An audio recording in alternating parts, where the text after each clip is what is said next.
الرحمن الرحيم. باب الصلح. الفصل الأول.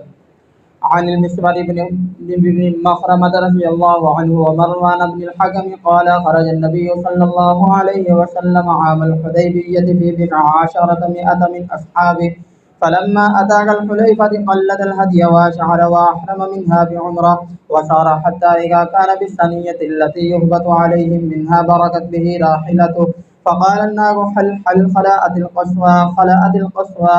فقال النبي صلى الله عليه وسلم ما خلأت القصوى وما ذاك لها بخلق ولكن حبسها حابس الفيل.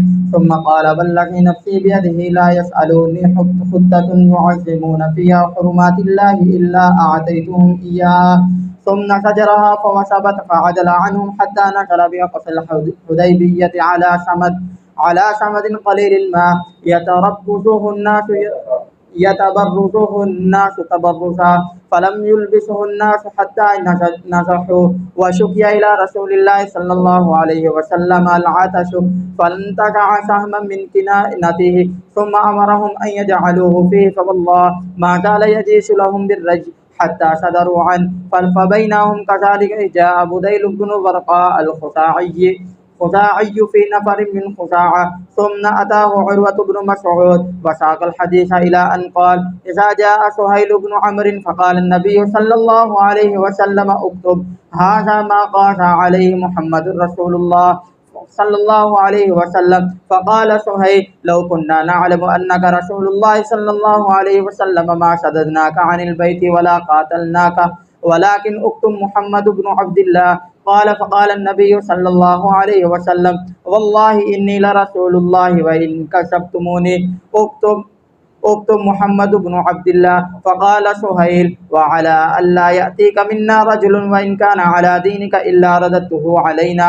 فلما فرغ من قضية الكتاب قال رسول الله صلى الله عليه وسلم لأصحابه قوموا فانحرفوا ثم احلقوا. ثم جاء نسوة مؤمنات فأنزل الله تعالى يا أيها الذين آمنوا إذا جاءكم المؤمنات مهاجرات الآية، فنهاهم الله تعالى أن يردوهن وأمرهم أن يردوا الصداق.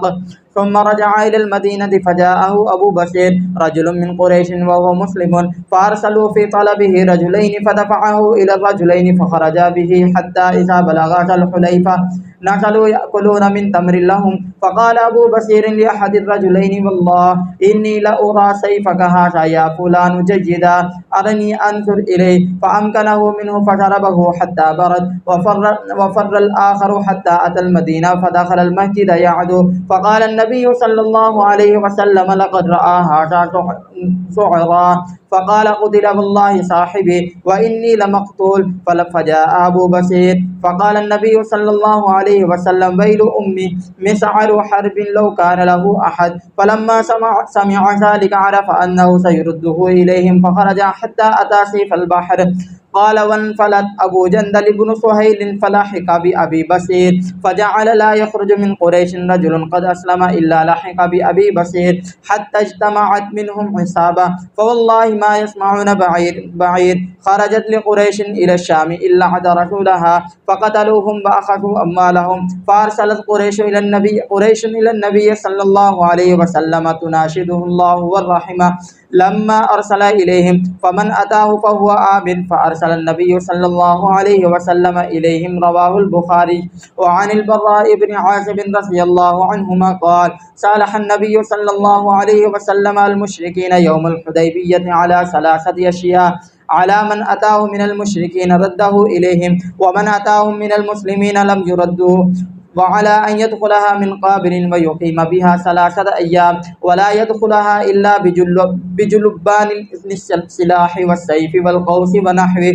فجاء أبو جندل يحجل في قيوده فرده إليهم. متفق عليه.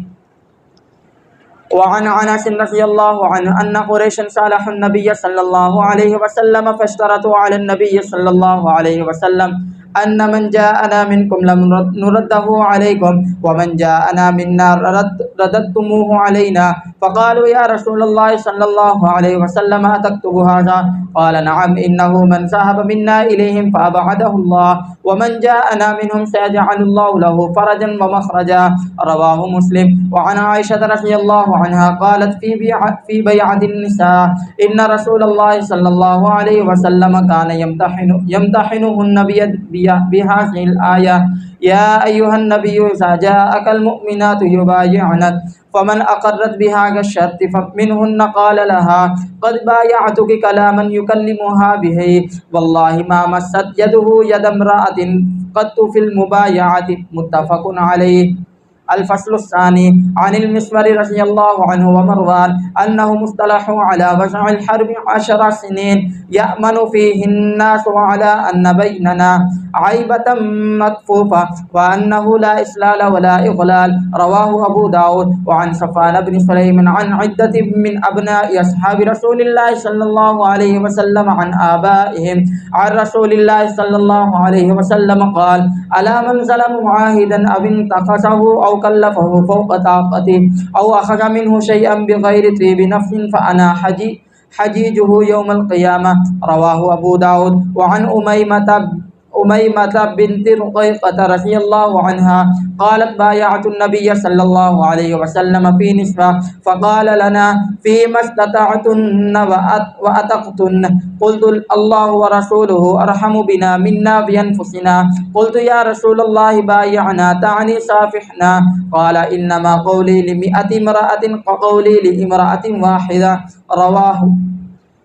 الفصل الثالث. عن البراء بن عازب رضي الله عنهما قال اعتمر رسول الله صلى الله عليه وسلم في ذي القعدة فأبى أهل مكة أن يدعوه يدخل مكة حتى قاطعهم على أن يدخل يعني من العام المقبل يقيم بها 3 أيام. فلما كتبوا الكتاب كتبوا هذا ما قاطع عليه محمد رسول الله صلى الله عليه وسلم.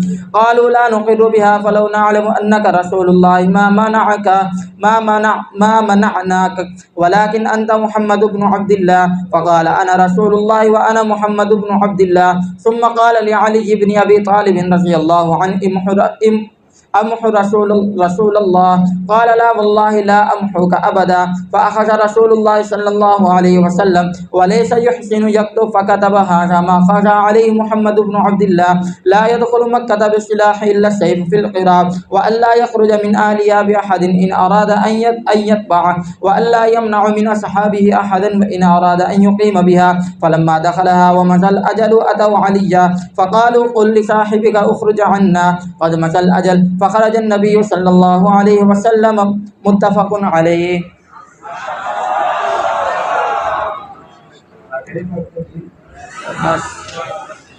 محمد النبي الأمي وعلى آله وسلم تسلیم. باب الصلح. یہ باب ہے صلح کے بارے میں.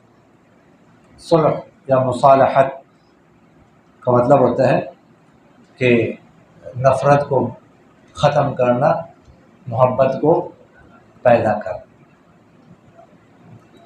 اگر مسلمانوں کا امیر حاکم مناسب سمجھے کہ کفار کے ساتھ صلح کرنا چاہیے تو اسلام اس کی بھی اجازت دیتا ہے، شریعت اس کی اجازت دیتی ہے.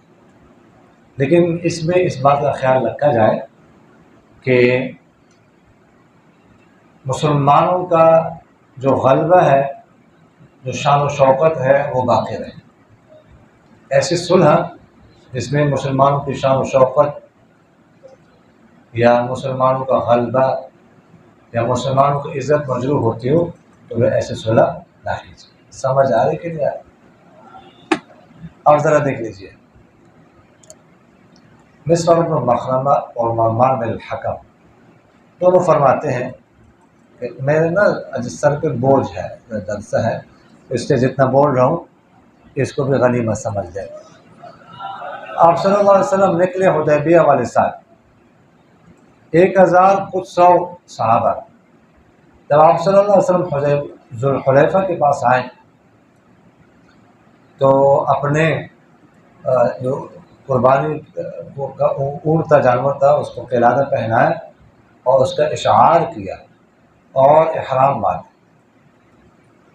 اس جگہ سے عمرے کا، اور چل پڑے یہاں تک کہ ثنیۃ الوداع، اس جگہ پہنچ کے جہاں پر مشرکین مکہ پر اترا جاتا ہے جس جگہ سے، تو آپ صلی اللہ علیہ وسلم کی سواری بیٹھ گئی.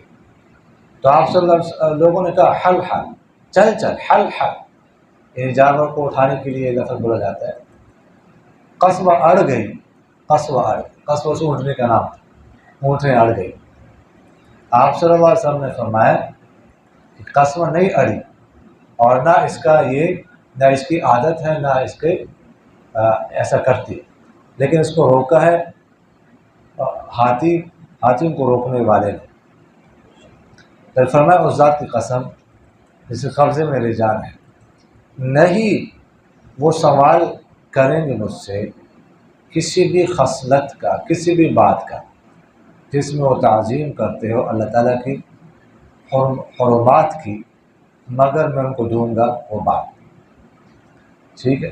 پھر اس کے بعد آپ صلی اللہ علیہ وسلم نے اس کو ثم زجرہا، اس کو اٹھایا، فوثبت، بس اٹھ کے کھڑی ہو گئی. پھر آپ صلی اللہ علیہ وسلم نے وہ راستہ ان سے بدل دیا، یہاں تک کہ حدیبیہ کے دور کی جگہ میں اترے ایک گڑھے پر جس کا میں تھوڑا سا پانی تھا. لوگ اس سے تھوڑا تھوڑا کر کے لیتے رہے، زیادہ دیر نہیں گزری تھی کہ حتیٰ نزح ہو، اس کو کیا کر دیا، خالی کر دیا، سارا پانی اسے نکال دیا. تو آپ صلی اللہ علیہ وسلم کو شکایت کی گئی پیاس کی، تو آپ صلی اللہ علیہ وسلم نے ایک تیر نکالا اپنے تیر کمان سے، اور ان کو حکم دیا کہ وہ اس کنویں میں ڈال دیں. اللہ کی قسم بس پانی اس سے پھوٹتا رہا بالغی، کثرت کے ساتھ، یہاں تک کہ وہ لوٹ گیا، اس سے یعنی سیر ہو کے لوٹ گئے. کہ دری اسنا اسی حالت میں تھے صحابہ کہ بدیل بن ورقہ اب خزاعی آیا، خزاعہ کے کچھ لوگوں میں. پھر آیا اس کے بعد عروہ بن مسعود، اور راوی نے حدیث نقل کی یہاں تک کہ کہا کہ پھر سہیل بن عمر آیا. تو آپ صلی اللہ علیہ وسلم نے ارشاد فرمایا کہ لکھو، یعنی علی سے کہا لکھو، یہ وہ بات ہے جس پر صلح کی ہے محمد رسول اللہ نے صلی اللہ علیہ وسلم. سہیل نے کہا اگر ہم جانتے ہوتے کہ آپ اللہ کے رسول ہیں تو ہم نہ روکتے آپ کو گھر سے، بیت اللہ سے، اور نہ آپ سے جنگ کرتے، لیکن آپ لکھ دو محمد بن عبداللہ. فرماتے ہیں کہ پھر آپ صلی اللہ علیہ وسلم نے ارشاد فرمایا کہ بے شک میں ضرور اللہ کا رسول ہوں، اگرچہ تو مجھے جھٹلاؤ، لکھو محمد بن عبداللہ. تو سہیل نے کہا اس شرط پر کہ نہیں آئے گا میں آپ کے پاس ہم میں سے کوئی شخص اگرچہ وہ آپ کے دین پر ہو، مگر آپ اس کو ہماری طرف لوٹائیں گے. جب وہ فارغ ہو گئے اس لکھنے کے، صلح کے لکھنے سے، تو آپ صلی اللہ علیہ وسلم نے ارشاد فرمایا اپنے صحابہ سے کہ تم کھڑے جاؤ، قربانی کرو اور حلق کرو. پھر کچھ عورتیں آئی مومنہ، اور اللہ تعالیٰ نے یہ آیت نازل فرمائی، اے وہ لوگ جو ایمان لا چکے ہیں، جب آ جائے تمہارے پاس مومنہ عورت ہجرت کرنے والی، تو اللہ تعالیٰ نے روکا ان کو کہ یہ عورتوں کو لوٹا دیں، اور ان کو حکم کیا کہ ان کا مہر جو ہے وہ ان کو واپس کیا جائے. پھر آپ صلی اللہ علیہ وسلم مدینہ منورہ واپس لوٹے تو ابو بصیر آئے، ایک قریش کے ایک شخص، وہ مسلمان تھے.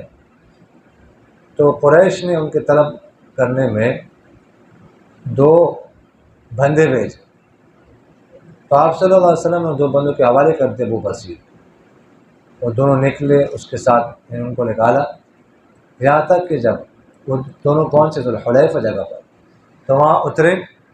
وہ کھا رہے تھے اپنی کھجوریں، تو ابو بصیر نے ان میں سے ایک سے کہا کہ اللہ کی قسم، یہ آپ جو میں دیکھ رہا ہوں آپ کی تلوار ہے فنا، بڑی بہترین تلوار ہے، آپ مجھے یہ دکھا دیں تو کہ میں دیکھوں اسے۔ تو فرمایا کہ اس سے قدرت پائی، اس پر اسے مار دیا یہاں تک کہ وہ ٹھنڈا ہو گیا، یعنی مر گیا۔ دوسرا بھاگ گیا، مدینہ منورہ آیا، مسجد میں داخل ہو گیا دوڑتا ہوا، تو آپ صلی اللہ علیہ وسلم نے ارشاد فرمایا کہ تحقیق اس نے دیکھا، اس نے خوف، اس نے کہا قتل کیا گیا، یعنی ایک صاحب قتل کیا گیا، اور اللہ کی قسم میرا صاحب قتل کیا گیا اور میں بھی مقتول ہی ہوں۔ تو ابو بصیر آئے، آپ صلی اللہ علیہ وسلم نے فرمایا اس کی واقعی ہلاکت ہو، جنگ بھڑکانے والا، اگر ہوتا اس کے لیے کوئی شخص نے اسے سمجھاتا، جب اس نے یہ بات سن لی تو اس نے پہچان لیا کہ آپ صلی اللہ علیہ وسلم اس کو مسلمانوں کی طرف لوٹائیں۔ پھر وہ نکلا یہاں تک کہ سمندر کے کنارے آئے۔ پھر فرماتے ہیں کہ نکلا ان سے، قریش سے چھٹکارا پایا ابو جندل نے، ابو جندل بن سہیل نے، وہ بھی ابو بصیر سے کے ساتھ ملا۔ فرماتے ہیں کہ پھر کوئی قریش کا کوئی شخص نہیں نکلتا تھا مسلمان ہو کر مگر ابو بصیر سے ملتا تھا، یہاں تک کہ ان میں سے ایک جماعت جمع ہو گئی، اور اللہ کی قسم نہیں سنتے تھے وہ کسی بھی قافلے کے بارے میں جو نکلتا قریش کا شام کی طرف، مگر اس کا پیچھا کرتے اور ان کو قتل کرتے اور ان کا مال لیتے۔ تو قریش نے آپ صلی اللہ علیہ وسلم کے پاس پیغام بھیجا، اللہ اور رشتہ داری کا واسطہ دیتے ہوئے کہ بھیجیں ان کے پاس پیغام کہ جو اس کے پاس آ جائیں تو امن میں ہے۔ تو آپ صلی اللہ علیہ وسلم نے ان کے پاس پیغام بھیج دیا۔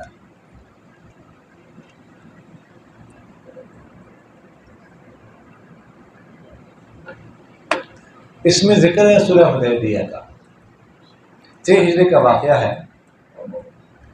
آپ صلی اللہ علیہ وسلم نے ایک خواب دیکھا، خواب یہ دیکھا کہ میں اور میرے ساتھ کچھ صحابہ ہیں، ہم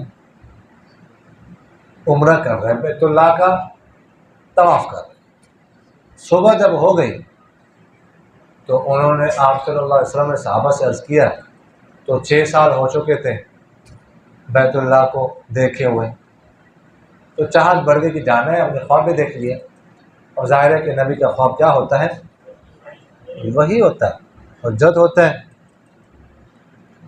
تو وہ انہوں نے کہا بس جانا ہے، بس جاتے ہیں۔ تیاری شروع ہو گئی۔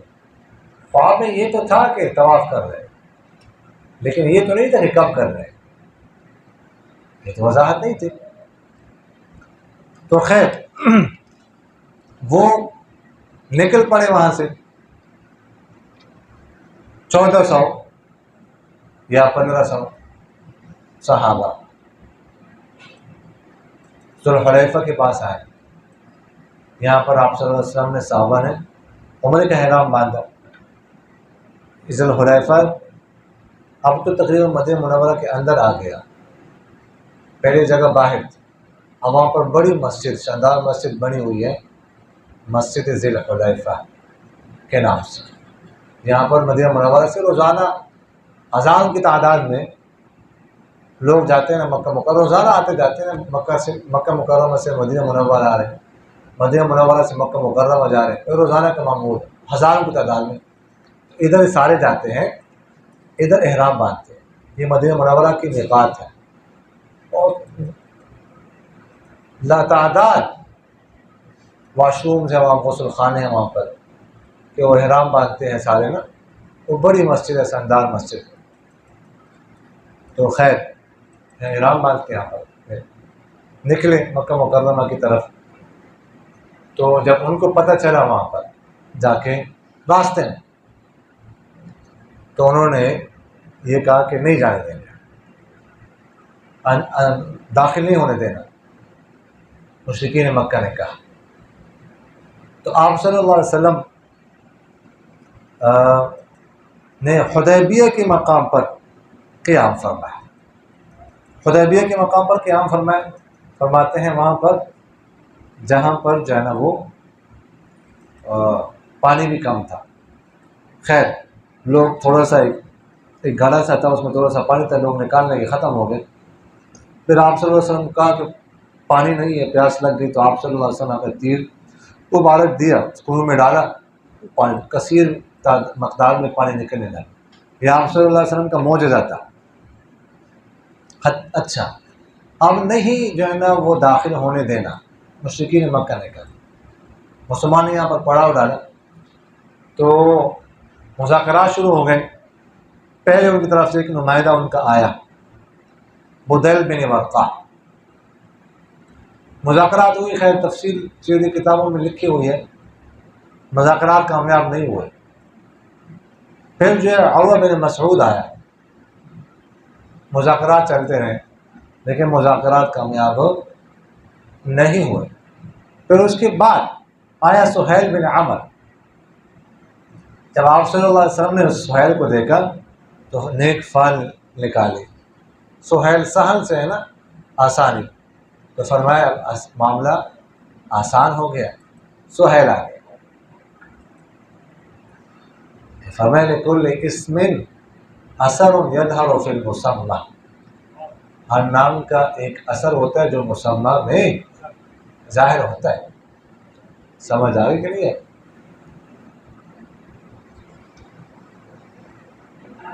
تو مذاکرات ہوئے، مذاکرات کامیاب ہو، سمجھ آ رہی؟ اچھا اس میں اب صلح نامہ لکھا جا رہا ہے، تو آپ صلی اللہ علیہ وسلم نے حضرت علی سے فرمایا کہ آپ لکھیں۔ کیا لکھیں؟ یہ لکھنے ھذا ما قاض علیہ محمد الرسول اللہ، یہ وہ صلح ہے جس پر، یہ وہ معاہدہ جس پر آپ صلی اللہ علیہ وسلم نے صلح کی۔ تو سہیل نے پہلے اعتراض کیا کہ محمد الرسول اللہ آپ نے کیسے لکھا، رسول اللہ آپ نے کیوں لکھا؟ اسی پہ تو جھگڑا ہے، اگر ہم اللہ کا رسول مانتے تو کیوں جھگڑا کرتے؟ نہیں مانتے، محمد بن عبداللہ لکھ سکتے ہیں بس۔ تو آپ صلی اللہ علیہ وسلم نے حضرت علی سے فرمایا کہ چلو مٹا دو، ان کے رسول اللہ کہنے سے کیا ہوتا ہے؟ میں رسول اللہ ہوں، میں رسول اللہ ہوں، یہ مانے نہ مانے سے کیا ہوتا ہے؟ یہ نہیں مانیں گے تو کیا میں رسول اللہ نہیں رہوں گا؟ تو حضرت علی سے کہا مٹا دو۔ آگے حدیث آ رہی ہے، حضرت علی نے کہا نہیں، یہ نافرمانی نہیں تھی، یہ محبت کا اظہار تھا، یہ اطاعت ہی تھی۔ سمجھ آ گئی؟ تو آپ صلی اللہ علیہ وسلم نے خود لے کے اس کو مٹا دیا، اور پھر لکھا محمد بن عبداللہ، آپ صلی اللہ علیہ وسلم نے خود لکھا، حالانکہ آپ صلی اللہ علیہ وسلم لکھ نہیں سکتے تھے، یہ بھی ایک معجزہ تھا۔ وَلَا تَخُطُّهُ بِيَمِينِكَ إِذًا لَارْتَابَ الْمُبْطِلُونَ، تو اپنے دائیں ہاتھ سے لکھ نہیں سکتے تھے، دائیں ہاتھ سے لکھتے ہوتے کام کرتے تو آپ کو لکھنا تو نہیں آتا تھا، یہ معجزہ تھا۔ تو اس کے بعد جو ہے نا وہ شرائط ہوئی، شرائط آگے آ رہی ہے، اور بھی حدیث میں جو ہے وہ شرائط آ رہی، اس میں ایک یہ شرط تھی کہ ہم میں سے جو بندہ آپ کے پاس آئے گا اس کو واپس کریں گے، اگرچہ مسلمان کیوں نہ،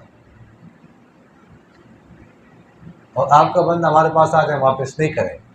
خیر آگے بات آ رہی ہے، اسی دوران ابھی یہ صلح ہو گئی، دستخط ابھی نہیں ہوئے تھے کہ سہیل بن عمر کے بیٹے ابو جندل رضی اللہ تعالیٰ عنہ جکڑے ہوئے تھے زنجیروں، ٹھیک ہے، وہ آئے، یہ صلح لکھوا رہے سہیل، آ گئے اچانک نکلے، وہ مسلمان ہو چکے تھے، آپ صلی اللہ علیہ وسلم کے پاس آ جائے کہ مجھے بچاؤ، مجھے ساتھ لے جاؤ۔ تو سہیل نے کہا یہ پہلے خلاف ورزی ہے، یہ بات لکھی جا چکی ہے کہ آپ کے پاس آئیں گے، ہمارا کوئی بندہ آئے گا اگرچہ مسلمان تھے، ہم لوٹائیں گے. تو آپ صلی اللہ علیہ وسلم نے فرمایا ابھی تو اس پر دستخط مہر نہیں لگی. وہ کہنے لگا نہیں، یہ پہلی شرط ہے، اس کو واپس کرو. میں نہیں مانا، ہو نہیں سکتی سر. تو ان کو آپ صلی اللہ علیہ وسلم نے واپس کر دیا. بڑا مشکل فیصلہ تھا. کتنا مشکل فیصلہ تھا اس کا اندازہ آپ لوگ نہیں لگا سکتے. اور اس سب سے مشکل شرط مسلمانوں کو یہ لگی. سمجھ آ گئی؟ حتیٰ کہ جب ابو جندل رضی اللہ تعالیٰ عنہ واپس جا رہے تھے، مسلمانوں کو بڑی تکلیف ہوئی. بعض روایتوں میں آتا کہ حضرت عمر کے ساتھ ساتھ جا رہے تھے اور تلوار ایسے نکالی ہوئی تھی کہ کافر کا خون حدر ہے، کافر کا خون حدر ہے. کیا مطلب کہ مجھ سے لے کے نا سہیل کی گردن اپنے باپ کی گردن اڑا دو. سمجھ آ رہی کہ نہیں آئی؟ خیر،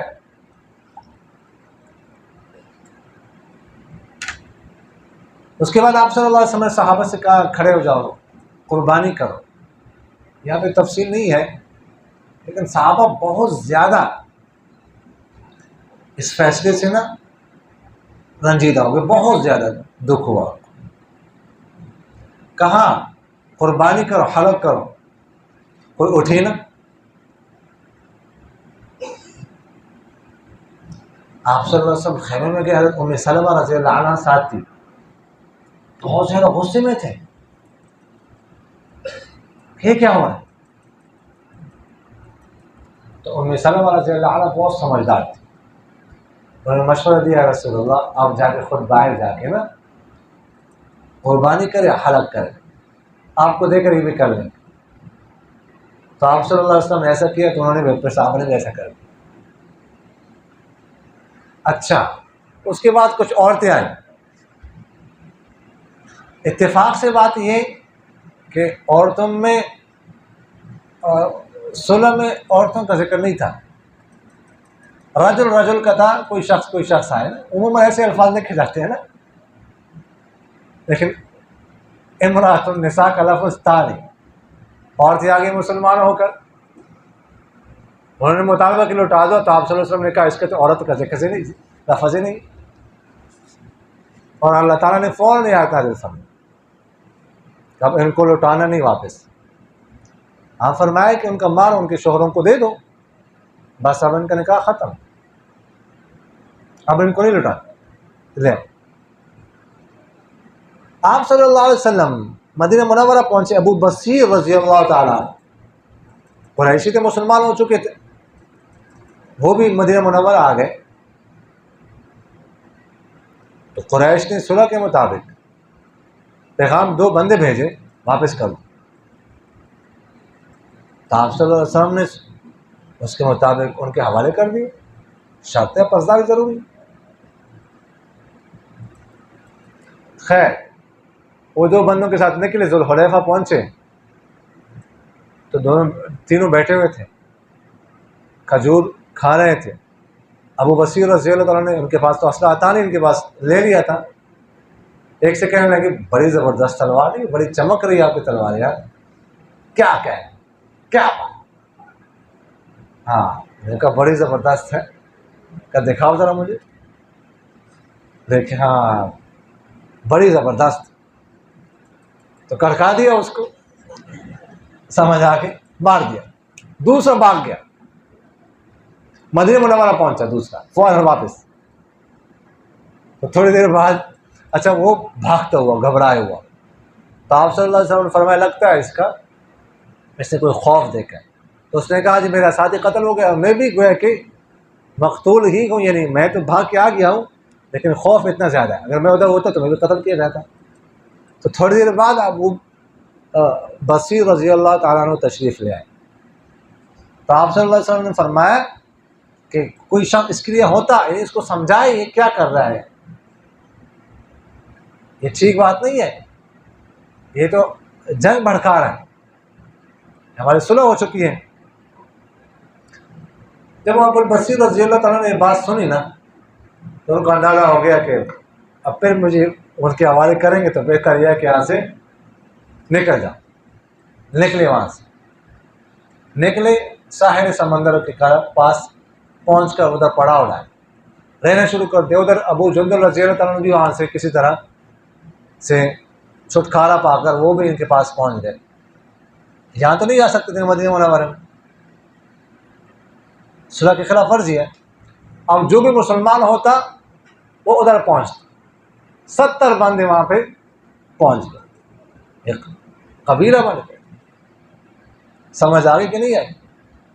اب جو بھی مشرکین کا قافلہ نکلے تو اس کا پیچھا کر، یعنی قبائلی علاقہ ان کا بن گیا، ان کا پیچھا کر کے ان کا مال لوٹے، ان کو قتل کر۔ شام سے ان کے قافلے ادھر سے گزرتے تھے شام کی طرف، تو انہوں نے کہا، مشرکین نے کہا یہ تو اور بھی زیادہ کام خراب ہو گئے۔ مشرکین مکہ نے آپ صلی اللہ علیہ وسلم کو پیغام بھیجا کہ تمہاری مہربانی ان کو اپنے پاس بلا، یہ 70 بندے ہیں نا آپ کے پاس آ جائے منظور ہے، ہمیں کوئی اعتراض نہیں۔ تو آپ صلی اللہ علیہ وسلم نے ان کو اپنے پاس بلا لیا۔ اچھا یہ فرماتے ہیں کہ جب یہ آپ صلی اللہ علیہ وسلم نے ان کے پاس پیغام بھیجا نا، ابو بصیر رضی اللہ تعالیٰ عنہ تھے نا، بڑے تھے کہ اب آ جاؤ مدینہ منورہ، تو اس وقت ابو بصیر رضی اللہ تعالیٰ عنہ نزع کے عالم میں تھے، آخری وقت تھا۔ آپ صلی اللہ علیہ وسلم کا نام مبارک جو ہے نا اپنے سینے سے لگایا، اور اس کے بعد ان کی روح پرواز کر گئے۔ باقی پھر ساتھی ان کے آ گئے اور مدینہ منورہ میں رہنے لگے۔ آگے دیکھ لیجیے، براء بن عازب رضی اللہ تعالیٰ عنہ نے سے روایت ہے کہ آپ صلی اللہ علیہ وسلم نے صلح کی تھی مشرکین کے ساتھ حدیبیہ کے دن، 3 چیزوں پر، 3 شرطوں پر، کہ ان کے پاس جو مشرکین میں سے کوئی آئے گا تو آپ صلی اللہ علیہ وسلم اس کو ان کی طرف لوٹائیں گے، اور جو مسلمانوں میں سے ان کے پاس آئے گا تو نہیں لوٹائیں گے، اور اس بات پر کہ اگلے سال داخل ہوں گے، اس سال نہیں، اور 3 دن قیام کریں گے، اور نہیں داخل ہوں گے مگر ان کا اسلحہ اور ان کی تلوار اور ان کا وہ تیر کمان وہ غلاف کے اندر ہوں گے۔ فرماتے ہیں ابو جندل رضی اللہ تعالیٰ عنہ آئے بیڑیوں میں کودتے ہوئے، آپ صلی اللہ علیہ وسلم نے ان کو، ابو جندل کو ان کی طرف لوٹا دیا۔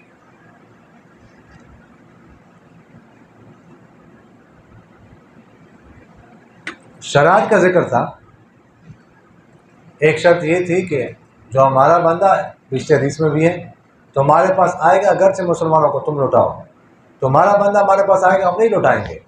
یہ بڑی مشکل شرط تھی۔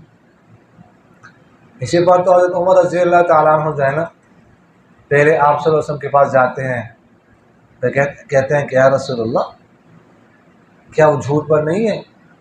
آپ صلی اللہ علیہ وسلم نے فرمایا ہاں جی۔ کیا ہم سچ پر نہیں؟ آپ صلی اللہ علیہ وسلم نے فرمایا ہاں جی۔ یہ پھر یہ صلح کیوں؟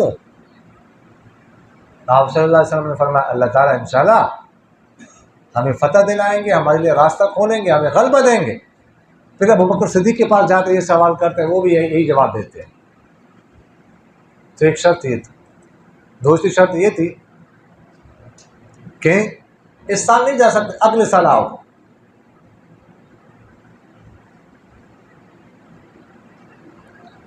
اور اگلی شرط یہ تھی اگلے سال بھی آؤ تو صرف 3 دن رہوں گے، اور ساتھ یہ بھی شرط تھی کہ اسلحہ نہیں لا سکتے، چھوٹا موٹا اسلحہ ہو نا تو وہ آپ ان کے اندر غلاف کے اندر باہر نہیں نکال سکتے۔ یہاں پر ہے جلوب بان، وہ تھیلا جو چمڑے کا بنایا جاتا تھا، جو کجاوے کے پچھلے حصے کے ساتھ باندھا جاتا تھا، اس میں اسلحہ وغیرہ رکھتے تھے، ایسا بڑا سا چمڑے کا تھیلا سا ہوتا تھا، اسلحہ، تیر، اس میں اندر تلوار وغیرہ اس کو رکھتے تھے۔ اس کے اندر یہ مطلب ہے کہ آپ کے پاس نہ ہو،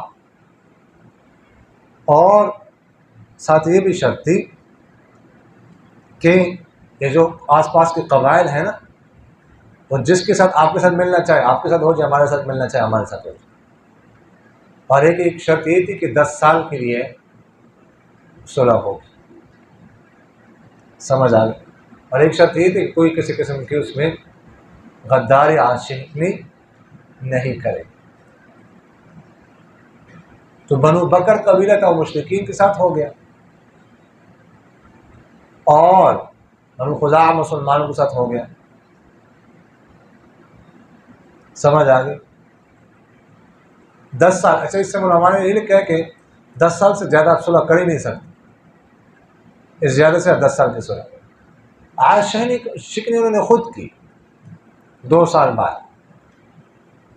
بنو بکر نے بنو خزاعہ پر کیا کہ چڑھائی کی، انہوں نے بھرپور ساتھ دیا، بے شمار لوگوں کو مارا. تو چونکہ خلاف ورزی پائی گئی، صلح ختم ہو گئی. مکہ مکرمہ اسے تو فتح ہوا کہ پھر آپ سے چڑھائی کی، صلح تو ختم کر دی انہوں نے خود. ایک بڑی کوشش کی ابو سفیان، بڑا گھوما پھرا کے پاس جائے، علی کے پاس جائے، ابو بکر کے پاس جائے، ایک کے پاس جائے، حضرت عمر کے پاس جائے، صلح دوبارہ کراتے ہیں، اسی کو برقرار رکھتے ہیں. آپ صلی اللہ علیہ وسلم نے فرمایا نہیں.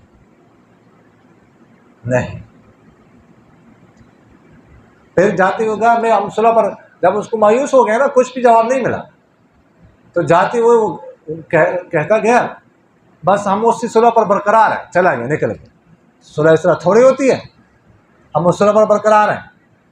خلاف ورزی آپ نے کی، پھر بعد میں اس کو غلطی کا احساس ہو گیا، لیکن پھر تو پانی جو ہے وہ سر سے پھر چکا، کوئی فائدہ نہیں. انس رضی اللہ تعالیٰ عنہ فرماتے ہیں کہ قریش نے صلح کی آپ صلی اللہ علیہ وسلم، شرط رکھی آپ صلی اللہ علیہ وسلم پر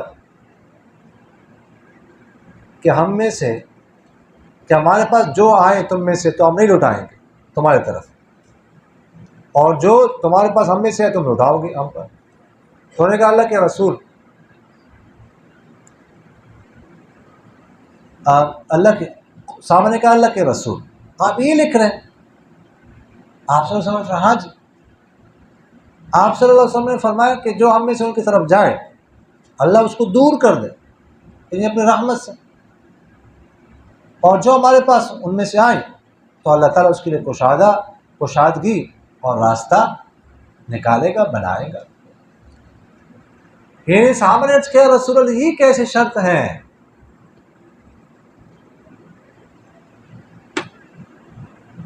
کہ ہم میں سے کوئی ان کے پاس جائے وہ نہ لوٹائیں، ان میں سے ہمارے پاس کوئی ہم لوٹا دیں. تو آپ صلی اللہ علیہ وسلم نے فرمایا ہاں جی. آپ صلی اللہ علیہ وسلم کی عقل کا آپ اندازہ کریں. فرمایا جو ہم میں سے ان کے پاس جائیں تو وہ تو اللہ تعالیٰ نے ویسے اس کو اپنی رحمت سے دور کر دیا، اس کی ہمیں ضرورت ہی نہیں ہے.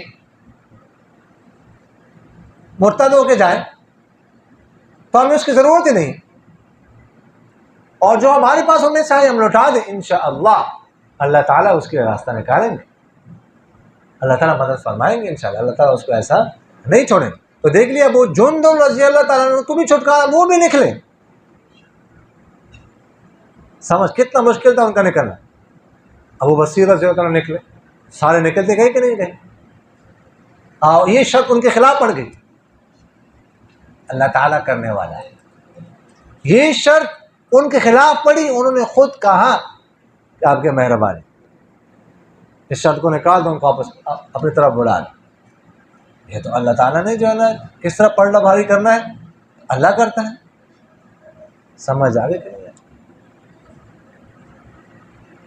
عائشہ رضی اللہ عنہا کہتی ہے کہ عورتوں کے بیعت کے بارے میں آپ صلی اللہ علیہ وسلم بے شک ان کو پرکھتے تھے اس آیت پر کہ اے نبی جب آپ کے پاس آ جائے مومنہ عورتیں بیعت کرنے کے لیے تو فرمایا کہ جو رہیں اس شرط پر ان میں سے، جو رہتی تھی اس شرط پر ان میں سے، تو آپ صلی اللہ علیہ وسلم فرماتے تھے کہ میں نے آپ سے بیعت کر لی. لیکن یہ بات کس حد تک تھا بات کرتے تھے. اور اللہ کی قسم کہ آپ صلی اللہ علیہ وسلم کے ہاتھ نے کبھی بیت میں کسی عورت کے ہاتھ کو نہیں چھوا.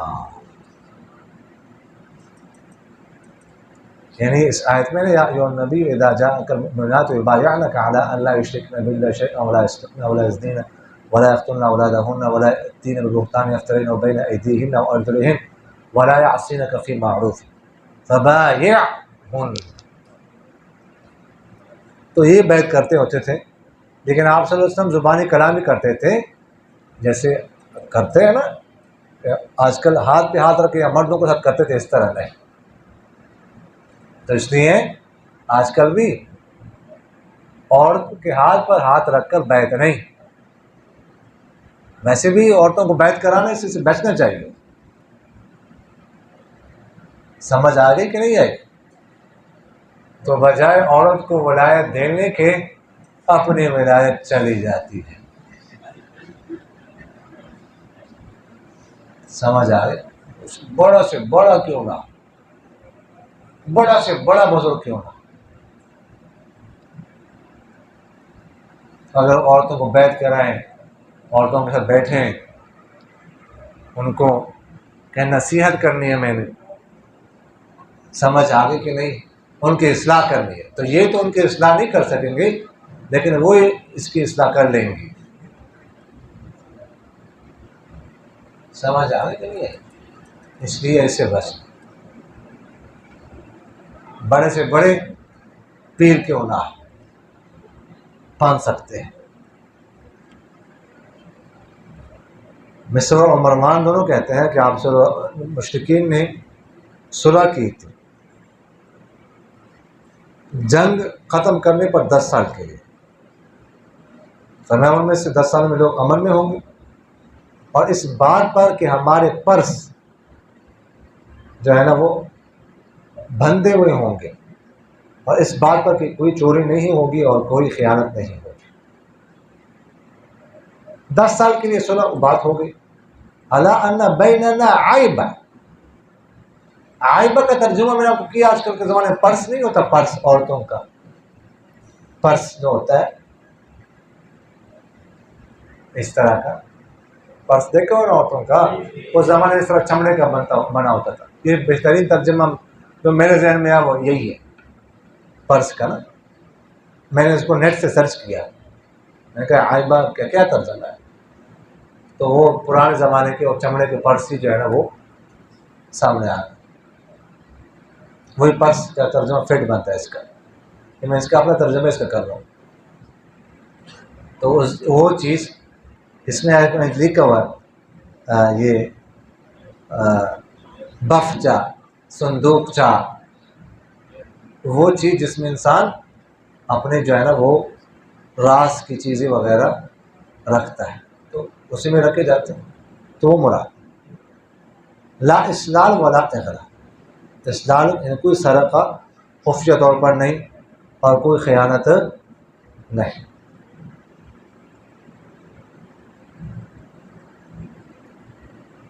اچھا جی, صفوان میں نے سنے فرماتے ہیں آپ کچھ آپ صلی اللہ علیہ وسلم کے صحابہ کے بیٹوں سے, وہ اپنے والد سے, وہ آپ صلی اللہ علیہ وسلم سے نقل کرتے ہیں, فرمایا کہ یاد رکھو جو ظلم کرے کسی معاہد پر یا اس کو نقصان پہنچائے یا اس کو مکلف بنائے, تکلیف دے, اس سے کی طاقت سے زیادہ یا اس سے کچھ لیں, اس کی دلی رضامندی کی خوشی کے بغیر, تو میں قیامت والے دن اس کے طرف سے احتجاج کرنے والا ہوں گا, جھگڑنے والا ہوں گا. معاہد چاہے ذمہ ہو چاہے مستامن ہو, سمجھ آ کے نہیں ہے, اس پر ظلم نہیں کرنا, کافر کیوں نہ اور ظلم نہیں کرنا, اس کو نقصان نہیں پہنچانا, اس کے حق کو کم نہیں کرنا, اس کو اپنے طاقت سے زیادہ جو ہے نا تکلیف نہیں دینی. جتنے جزیہ وہ برداشت کر سکتا ہے اتنے جزیہ اس پر ڈالنا ہے. سمجھ آ گئی؟ اور دلی رضامندی کے بغیر اس سے کچھ لینا نہیں. ایسا کرے گا تو قیامت والے دن میں اس کی طرف سے جھگڑا کرنے والا ہوں گا. یہ تو کافر کے حقوق بتا رہے ہیں آپ صلی اللہ علیہ وسلم. کافر کے. ہم تو مسلمانوں کے حقوق کا خیال نہیں رکھ رہے, کافر کے حقوق بتا رہے ہیں. امیمہ بنت رقیقہ فرماتی ہے کہ میں نے آپ صلی اللہ علیہ وسلم کے ہاتھ پر بیعت کی کچھ عورتوں میں, تو انہوں نے ہمیں کہا کہ یہ بیعت ان حالات میں ہے جتنی تم کر سکتے ہو, جتنی تم طاقت رکھو. فرماتے ہیں کہ میں نے کہا اللہ اس کے رسول زیادہ مہربان ہے ہم پر ہمارے جانوں سے. پھر میں نے کہا اللہ کے رسول ہمارے ساتھ بیعت کر لی, یعنی مصافحہ کر لی. تو آپ صلی اللہ علیہ وسلم نے فرمایا کہ میرا کہنا ایک عورت کے لیے ایسا ہے میرا کہنا 100 عورتوں کے لیے جیسا کہ میرا کہنا ایک عورت کے لیے. یعنی آپ صلی اللہ علیہ وسلم بیعت کرتے تھے, لیکن ساتھ یہ کہتے تھے کہ جتنی تم طاقت رکھتی ہو اتنی, جتنا تم سے ہو سکے اتنا, طاقت سے زیادہ نہیں. پھر وہ کہتے کہ میں نے کہا اللہ کے رسول آپ ہمارے ساتھ مصافحہ کرو, یعنی الگ الگ کر کے بیٹھ. تو آپ صلی اللہ علیہ وسلم نے فرمایا کہ ایک عورت کو کہنا یہ 100 عورتوں کو کہنے کے برابر ہے. یعنی بس میں نے بات کر دی نا, ٹھیک ہے, آپ سے ایک سے جو بات کر رہا ہوں 100 سے بھی وہی بات کرنی ہے, تو بس کر دی, ایک سے بات کر دی, وہ ہے کہ سب کی طرف سے بات ہو. اب الگ الگ سے بات کرنا اور مصافحہ کرنا اس کی ضرورت نہیں. براء بن عازب سے روایت کہ آپ صلی اللہ علیہ وسلم نے عمرہ کیا ذی القعدہ میں, تو فرماتے ہیں کہ انکار کے اہل مکہ نے کہ چھوڑ دیں ان کو, داخل ہو جائے مکہ. یہاں تک کہ آپ صلی اللہ علیہ وسلم نے ان کے ساتھ مصالحت کری اس بات پر کہ وہ داخل ہوں گے اگلے سال اور رہیں گے 3 دن. فرماتے ہیں جب انہوں نے لکھا وہ معاہدہ تو لکھا کہ یہ وہ ہے جس پر مصالحت کی صلح کی محمد رسول اللہ. تو انہوں نے کہا ہم اس کا اقرار نہیں کرتے, اگر ہم جانتے ہوتے ہیں کہ آپ اللہ کے رسول ہیں تو ہم آپ کو نہ روکتے, لیکن آپ محمد بن عبداللہ. پھر انہوں نے کہا کہ میں اللہ کا رسول ہوں اور میں محمد بن عبداللہ ہوں. پھر حضرت علی سے فرمایا مٹا دو رسول اللہ کو مٹا دو. انہوں نے کہا نہیں, اللہ کی قسم میں آپ کو کبھی نہیں مٹاؤں گا, آپ کو یعنی آپ کے نام. تو آپ صلی اللہ علیہ وسلم اس کو پکڑا اور آپ صلی اللہ علیہ وسلم اچھی طرح لکھ نہیں سکتے تھے, پھر اسے لکھا کہ یہ وہ ہے جس پر محمد بن عبداللہ نے صلح کی ہے اس بات پر کہ نہیں داخل ہوں گے مکہ میں اسلحے کے ساتھ, مگر تلوار وہ بھی نیام میں, اور نہیں نکلیں گے اس میں سے نہیں نکلے گا, نہیں نکالیں گے کسی کو بھی اس کے ساتھ, مگر یہ کہ وہ چاہیں اس کی پیروی کریں. اور فرمایا کہ نہیں روکیں گے ان کے ساتھیوں میں سے کسی ایک کو, اگر وہ چاہیں اس پر قیام کرنا, مکہ میں قیام کرنا. فرماتے ہیں کہ جب آپ صلی اللہ علیہ وسلم داخل ہو گئے اگلے سال اور مدت ختم ہو گئی, مدت کتنے دن تھی؟ 3 دن, 3 دن گزارے, تو وہ حضرت علی کے پاس آئے اور انہوں نے کہا اپنے صاحب سے کہہ دیں کہ نکلے, ہم سے نکلے, تحقیق مدت ختم ہو گئی. تو آپ صلی اللہ علیہ وسلم نکل گئے. یہ وہی بات ہے, تقریباً کوئی نئی بات ہے, پرانی بات ہے. اس میں حضرت علی نے واضح طور پر آپ سے فرمایا امحو رسول اللہ، تو انہوں نے کیا کہا حضرت علی نے؟ واللہ لا امحوک ابدا، میں کبھی بھی آپ کو نہیں مٹاؤں گا، یعنی آپ کا نام میں نہیں مٹا سکتا۔ سمجھ آگے کہ نہیں؟ ایسا نہیں ہوگا۔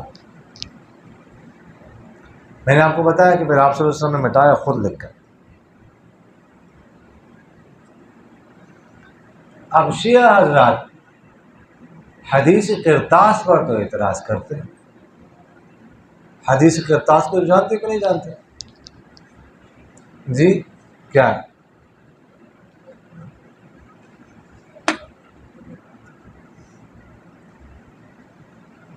حدیث قرطاس کیا ہے؟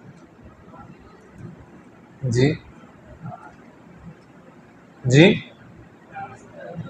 قرطاس کسے کہتے ہیں؟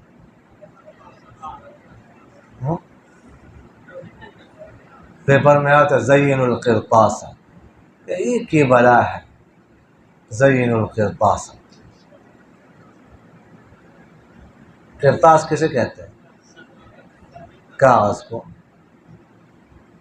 اب سمجھ آ گئی نا؟ آپ صلی اللہ علیہ وسلم نے بالکل آخری دنوں، بالکل آخری، صحابہ جمع تھے، علی وغیرہ، عمر اور بھی، تو آپ صلی اللہ علیہ وسلم نے فرمایا کاغذ لے آؤ، قلم کاغذ لے آؤ، میں کچھ لکھوانا چاہتا ہوں۔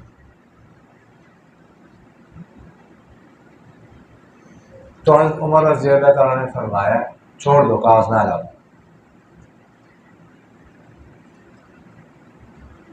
اس پر شور شروع ہو گیا، شور واپس سمجھ فرمایا نکلو سب یہاں سے، شور کر رہا ہے میرے پاس، طبیعت خراب تھی، سارے نکل آئے، لکھوایا نہیں۔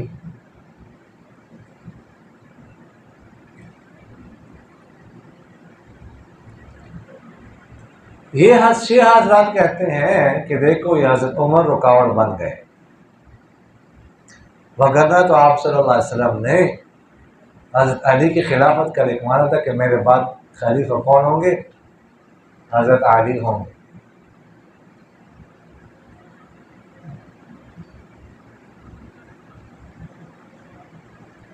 سمجھ آ رہی کہ نہیں آ رہی؟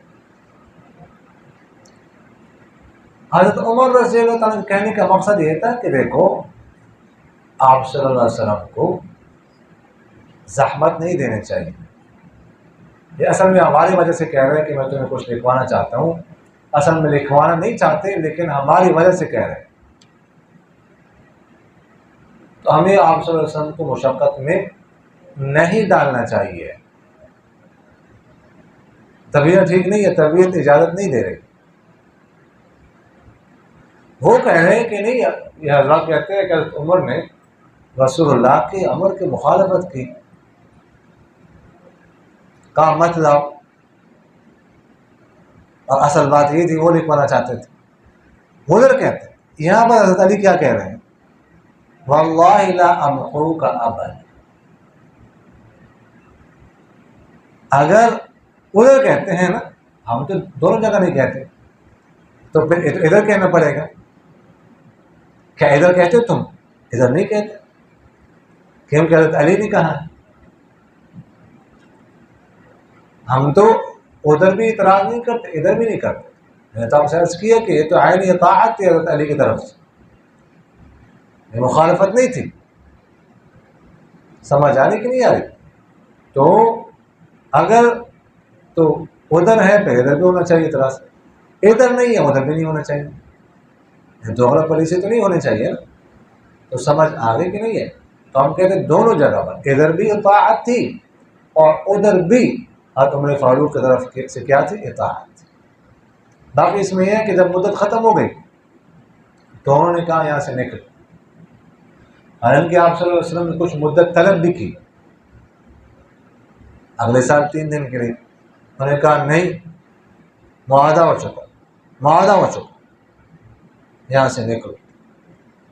تو پھر آپ صلی اللہ علیہ وسلم کو مجبوراً وہاں سے نکلنا پڑا. سمجھ آ گئی کہ نہیں ہے؟ وما علینا الا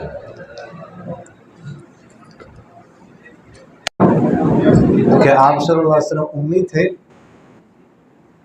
اور قرآن میں کتابت کی غلطی واقع ہے یا نہیں.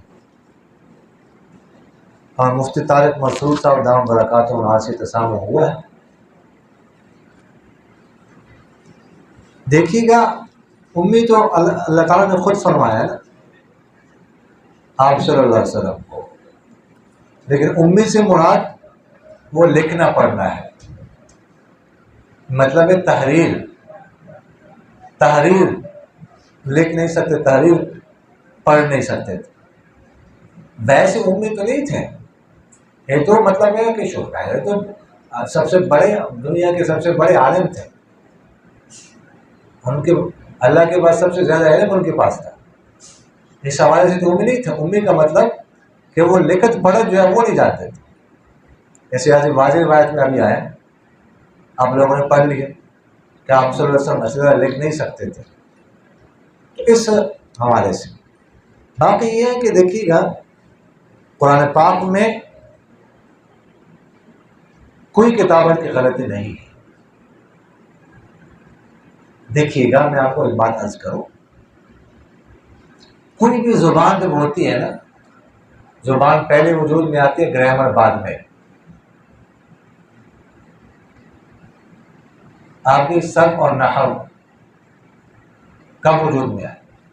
نحو کے موجود کون ہے؟ ابو الاسود علی، حضرت علی نے بالکل موٹے موٹے جو ضابطے ہیں کہ کل فاعل مرفوع ہے، کل مفعول منصوب، کل مضاف الیہ مجرور. یہ پھر بات تو حضرت علی سے عربی کب سے ہے؟ بہت پہلے سے ہے کہ نہیں ہے؟ تو اسی وہ زمانہ جاہلیت کی تو اصل شاعری تھی، فصاحت. قرآن پاک مدعو میں نازل ہوا ہے، گرامر نہیں، گرامر بعد میں وجود میں آ رہی ہے. امام سیبویہ صاحب رحمۃ اللہ نے کتاب لکھی الکتاب، 179 میں ان کا انتقال ہوتا ہے. کتاب اس وقت لکھی جاتی ہے، سب سے ضخیم کتاب اور پہلی کتاب. عربی اس سے پہلے نہیں تھی. تو گرامر تو بعد میں بنتی ہے، زبان پہلے بنتی ہے. گرامر تو زبان کو دیکھ کر کچھ موٹے موٹے اصول جو ہے نا، بنیادی اصول، وہ ان میں سے نکالے جاتے ہیں. آپ کو پہلے میں عرض کر چکا ہوں، اردو میں جب یا آتی ہے نا، یا تو وہ لفظ مؤنث ہوتا ہے. تو پانی مؤنث ہے کہ مذکر ہے؟ مذکر ہے، اس کو مؤنث ہونا چاہیے تھا. دہی مذکر ہے کہ مؤنث ہے؟ مذکر ہے، اس کو مؤنث پڑھتے ہیں، غلط ہے. کتابوں میں لکھا ہوا، گرامر کی کتابوں میں لکھا ہوا، یہ مذکر ہے، یہ مؤنث نہیں ہے. اور تو کیوں جو ہے نا گرامر زبان کے محتاج ہوتی ہے، وہ تو اس کو دیکھ کر بنائی جاتی ہے. زبان تو پہلے سے بنی ہوتی ہے. سمجھ آ رہی کہ نہیں آ رہی؟ تو اس لیے جو ہے نا وہ ایسا نہیں ہوتا. اور قرآن پاک میں کوئی گرامر کی غلطی نہیں ہے، بالکل بھی نہیں، بالکل عین گرامر کے مطابق.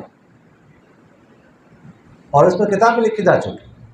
تو مفتی طارق مسعود صاحب دامت برکاتہ العالیہ سے باقی تسامح ہوا ہے.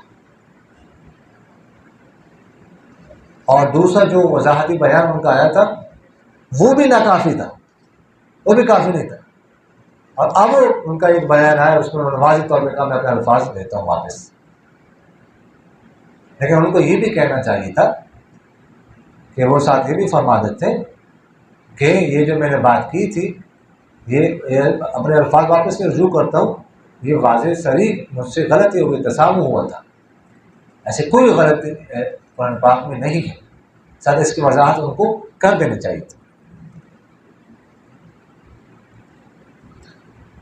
یہ کہتے ہیں عورت سے بیعت ہونے کا کیا حکم ہے؟ اور فرماتے خان صاحب نے پہلی طریقت برشا بیوی سے بیعت کی ہے، اس کا کیا حکم ہے؟ دیکھیے گا اصلاح تو بندہ کسی سے بھی حاصل کر سکتا ہے، سمجھ آ رہا کہ نہیں، لیکن ایسے ہاتھ پہ ہاتھ رکھ کر کسی عورت کے بیعت کرنا یہ نہیں۔ ہاں کسی کی طالب علم میں کسی عورت سے پڑھنا پردے میں، وظائف لینا باپردہ ہوگا، اس کی تو گنجائش ہے۔ حضرت عائشہ رضی اللہ عنہ پڑھاتی تھی پردے کے پیچھے، لیکن ایسا نہ ہو کہ تنہائی میں بیٹھ کر کہ زیادہ فیض حاصل کرنا ہے، میں نے تنہائی میں مراقبہ کرنا، یہ درست نہیں ہے۔ السلام علیکم استاد جی، بیوی اپنے خاوند سے بیعت کر سکتی ہے یا نہیں؟ ہاں بیوی کر سکتی ہے، بالکل کر سکتی، لیکن عموماً تو خاوند ہی بیعت کرتا ہے بیوی سے، غن موری تو وہ ہوتا ہے۔ تو سمجھے استاد جی کیا عمر کیا لکھو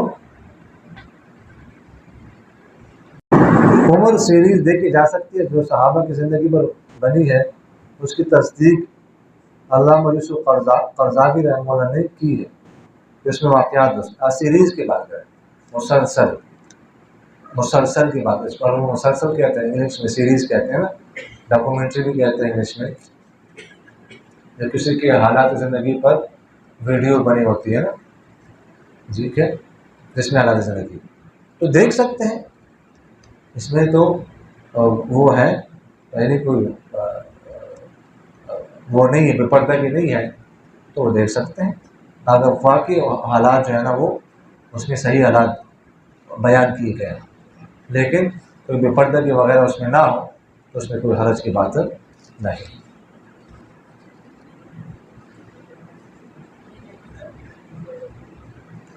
فرمایا کہ آپ صلی اللہ علیہ وسلم کا محمد بن عبداللہ لکھنا معجزہ تھا، یعنی معجزہ بھی کہہ سکتے ہیں، لیکن بہرحال اتنا یعنی جو ہے وہ لکھنا ممکن ہے آپ صلی اللہ علیہ وسلم کو آتا ہو، لیکن بہرحال معجزہ بھی اس کو کہہ سکتے ہیں کہ آپ صلی اللہ علیہ وسلم لکھ نہیں سکتے۔ قرآن پاک میں فرماتے وَلَا تَخُطُّهُ بِيَمِينِكَ إِذًا لَارْتَابَ الْمُبْطِلُونَ،